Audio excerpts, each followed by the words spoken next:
आपने मुझे हमारे पश्चिम की किसानों की रीढ़ और माननीय अध्यक्ष जी सिर्फ किसानों की नहीं, आम जन की रीढ़ हमारे यहाँ गन्ना है।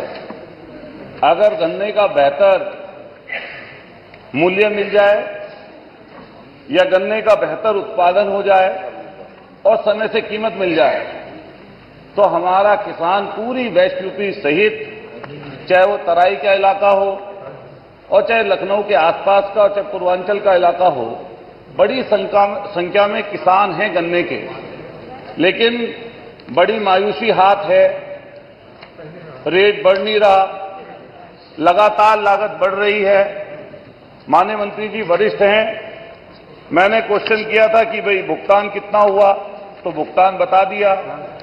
मेरठ सहारनपुर मंडल के बारे में मान्यवर मैंने पूछा था, उसकी कुछ जानकारी दी जितना बकाया है।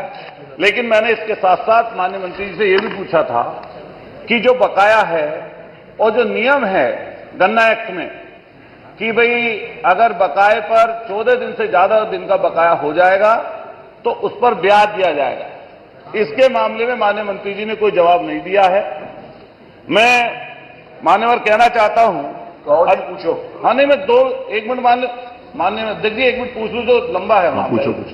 माननीय मंत्री जी से कहना चाहता हूं, अभी दूसरे स्टेट की बात चल रही थी, मैं भी दूसरे स्टेट का अगर जिक्र करने लगूं तो हरियाणा पंजाब में गन्ने का रेट उत्तर प्रदेश से ज्यादा है और वैरायटियां भी वहां पर ज्यादा हैं। तो मैं आपसे कहना चाहता हूं कि क्या आप नए पेराई सत्र में गन्ने की जो लागत बढ़ रही है उसके हिसाब से क्या 100 रुपए कुंतल गन्ने का अधिक देने का काम करेंगे, हां या नहीं? दूसरा, मान्यवर हमारे शोध संस्थान हैं जिनमें गन्ने की नई नई वैरायटी लाने का काम होता है, शोध किया जाता है। लेकिन मान्यवर आमतौर से देखने के लिए मिलता है कि जो गन्ने पर शोध होती है उसमें नई वैरायटी अगर निकल के आती है तो उसे कुछ लोगों के हाथ में वो वैरायटी चली जाती है, जिसे गन्ना माफिया भी बोलते हैं। और वो क्या करते हैं, जो उस वैरायटी को पहले ले लेते शोध संस्थान से, और उसको अगले साल महंगे रेट पे बेचने का काम करते हैं।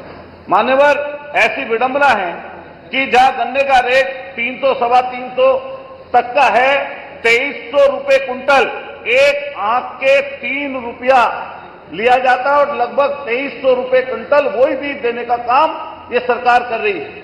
मैं मान्यवर ये भी कहना चाहता हूं, आप लोगों ने डबल इंजन की सरकार है, आप लोगों ने कहा कि हम कृषि यंत्रों पर कोई जीएसटी नहीं लेंगे।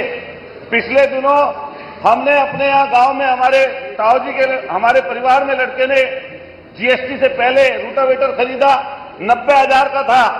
जीएसटी के बाद जब कृषि यंत्रों पर जीएसटी लगाई आपने, रूटावेटर खरीदा, 1,18,000 का वो आपके रूटावेटर मिला।